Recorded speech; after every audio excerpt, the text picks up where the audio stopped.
ধনতেরাস, দীপাবলি ও কালীপূজার অন্যতম প্রধান কাজ হিসেবে গণ্য করা হয় জমের দীপদানকে। যদি পরিবারের কোনো সদস্যের অকাল মৃত্যুর হাত থেকে রক্ষা করতে চান, পরিবারের যদি অমঙ্গল না চান, তাহলে দীপাবলির রাত্রে আর কিছু করুন বা নাই করুন, যমদেবের উদ্দেশ্যে একটি প্রদীপ অবশ্যই প্রজ্বলন করুন।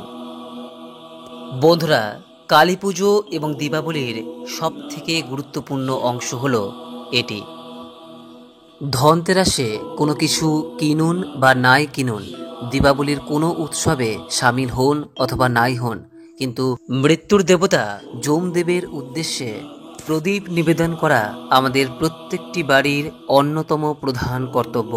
কারণ দীপাবলির রাতে মৃত্যুর দেবতা যমদেবের উদ্দেশ্যে এই প্রদীপ প্রজ্বলনের মাধ্যমে আমরা আমাদের বাড়ির প্রত্যেকটি সদস্যের অকাল দুর্ঘটনাজনিত মৃত্যুর হাত থেকে রক্ষা পেতে সক্ষম হতে পারি।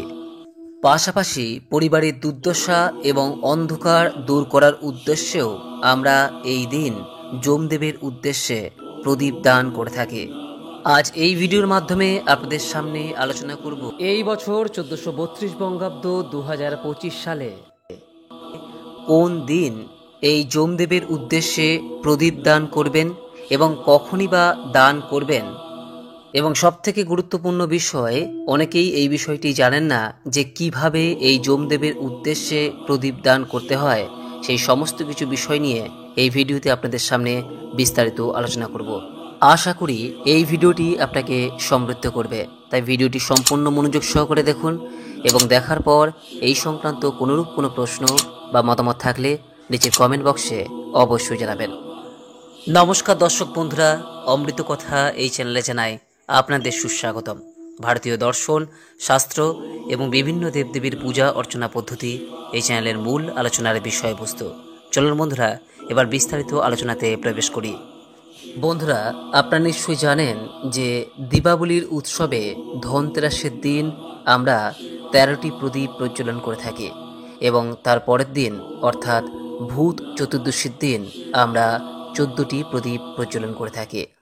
এই যে 13টি প্রদীপ এবং 14টি প্রদীপ প্রজ্বলন করে থাকি, তার মধ্যে একটি অন্যতম প্রদীপ নিবেদন করা হয় যমদেবের উদ্দেশ্যে, যাকে যমের দীপদান বলা হয়ে থাকে।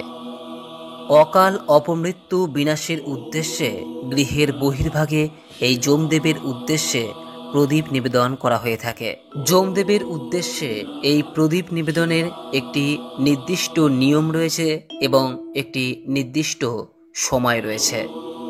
সবার প্রথমে আপনাদের জানাবো এই বছর অর্থাৎ 1432 বঙ্গাব্দ 2025 সালে এই যম দীপদান কবে এবং কখন করবেন।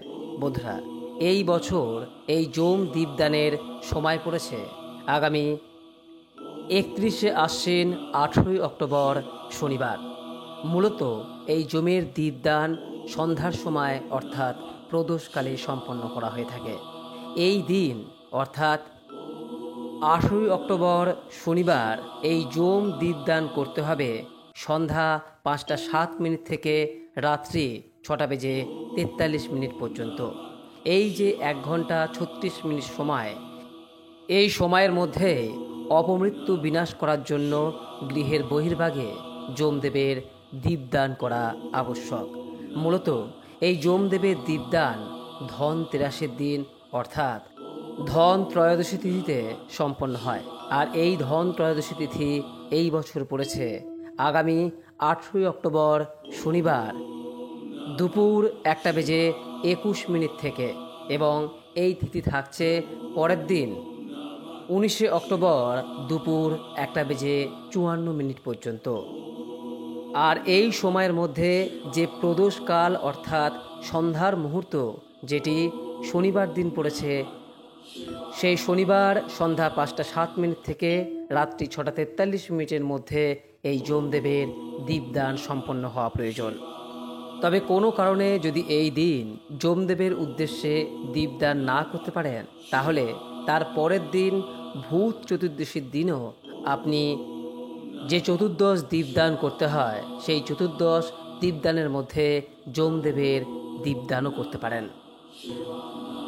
তবে একটি বিষয় মাথায় রাখবেন যে ধন ত্রয়োদশীর দিন অর্থাৎ ধনতেরাসের দিন যদি আপনি যমদেবের উদ্দেশ্যে দীপদান করেন তাহলে এই দিন আরও 12টি প্রদীপ অর্থাৎ সর্বমোট 13টি প্রদীপ আপনাকে প্রজ্বলন করা প্রয়োজন এবং পরের দিন ভূত চতুর্দশীতে 14টি প্রদীপ প্রজ্বলন করতে হয়। এইবার আসবো দর্শক বন্ধুরা এই যমদেবের উদ্দেশ্যে কিভাবে প্রদীপ নিবেদন করবেন সেই প্রসঙ্গে। মৃত্যুর দেবতা যমদেবের উদ্দেশ্যে যে প্রদীপ নিবেদন করবেন সেটি অবশ্যই গৃহের বহির্ভাগে হওয়া প্রয়োজন। বহির্ভাগে সদর দরজার সম্মুখে এই প্রদীপ প্রজ্বলন করতে হয়। যে কোনো প্রদীপ প্রজ্বলনের পূর্বে সম্ভব হলে সামান্য গঙ্গা জল ছিটিয়ে নেবেন। যদি তা সম্ভব না হয় তাহলে সামান্য বিশুদ্ধ জলও ছিটিয়ে দিতে পারেন। যমদেবের উদ্দেশ্যে যে প্রদীপটি নিবেদন করবেন সেটি সর্ষের তেলের প্রদীপ অথবা তিলের তেলের প্রদীপ হওয়া বাঞ্ছনীয়। যদি সম্ভব হয় প্রদীপের ভেতর কিছুটা কালো তিল নিবেদন করবেন। তো প্রদীপটিকে আপনি বাড়ির সদর দরজার সম্মুখে বাম দিকে অথবা ডান দিকে যে কোনো দিকেই রাখতে পারেন। তবে যে বিষয়টি খেয়াল রাখতে হবে তা হলো প্রদীপের মুখটি যেন দক্ষিণ বরাবর থাকে, কারণ দক্ষিণ দিককেই যমদেবের দিক হিসেবে চিহ্নিত করা হয়। যদি আপনার বাড়িটি উত্তরমুখী হয়ে থাকে সেক্ষেত্রেও প্রদীপটিকে ঘরের বহির্ভাগে দক্ষিণমুখী বরাবর রাখবেন। যমদেবের উদ্দেশ্যে এই প্রদীপটিকে সম্পূর্ণ মেঝেতে না রেখে বরং একটু উঁচু স্থানে বসানোর চেষ্টা করবেন। প্রদীপটি প্রজ্বলন করার পর হাতে একটি ফুল নিয়ে যমদেবের উদ্দেশ্যে মনে মনে এই মন্ত্রটি 3 বার উচ্চারণ করবেন। মন্ত্রটি হল নমঃ যম দেবায় নমঃ। 3 বার এই মন্ত্রটি উচ্চারণ করার পর মনে মনে হাত জোর করে যমদেবের উদ্দেশ্যে এই প্রার্থনা করুন, হে যমদেব, আমার পরিবারের সকল সদস্যদের অকাল মৃত্যু ও অকাল দুর্ঘটনা থেকে রক্ষা করুন।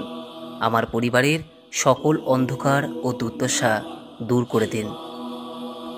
এরপর যমদেবকে প্রণাম করে উক্ত স্থানে সামান্য গঙ্গা জল ছিটিয়ে দেবেন।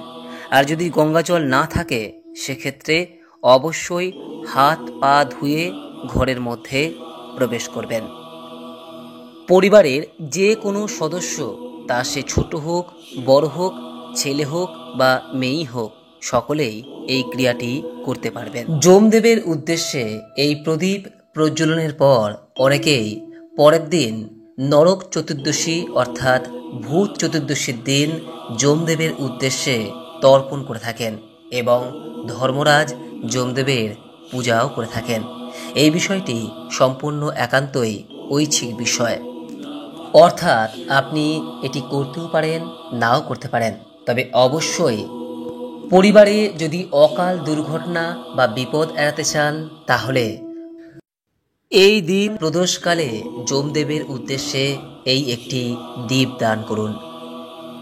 বন্ধুরা, দীপাবলি মানেই কিন্তু প্রদীপ নিবেদন করার উৎসব। তাই দীপাবলির প্রত্যেকটি দিনই কিন্তু দেবদেবীর উদ্দেশ্যে প্রদীপ নিবেদন করতে হয়। সেই কারণেই এই দীপাবলির উৎসবকে বলা হয় দেবী অর্থাৎ মা কালীর দীপযাত্রা। এটি আলোর উৎসব। এর মাধ্যমে আমরা আমাদের যাবতীয় অন্ধকার কাটিয়ে উঠতে সক্ষম হতে পারি। এই প্রসঙ্গে আপনাদের জানাই যে যমদেবের দীপদান সহ অন্য যে 12টি প্রদীপ তা বাড়ির 10 দিক অর্থাৎ পূর্ব পশ্চিম উত্তর দক্ষিণ, বায়ু, ঈশান, নৈঋত, অগ্নি, ঊর্ধ্ব, অধ এবং একটি প্রদীপ তুলসী মঞ্চে এবং অপর একটি প্রদীপ বাড়ির ঠাকুর ঘরে প্রজ্বলন করা প্রয়োজন। আশা করি বন্ধুরা এই ভিডিওটি আপনাকে সমৃদ্ধ করেছে। এরপরও যদি এই সংক্রান্ত কোনো প্রশ্ন বা মতামত থাকে নিচের কমেন্ট বক্সে অবশ্যই জানাবেন। সকলেই দীপাবলি খুব ভালো কাটান, আপনার আগামী দিনগুলি খুব ভালো কাটুক এই কামনা করে আজকের ভিডিওটি এখানেই শেষ করলাম। নমস্কার, ধন্যবাদ। ঈশ্বর আপনার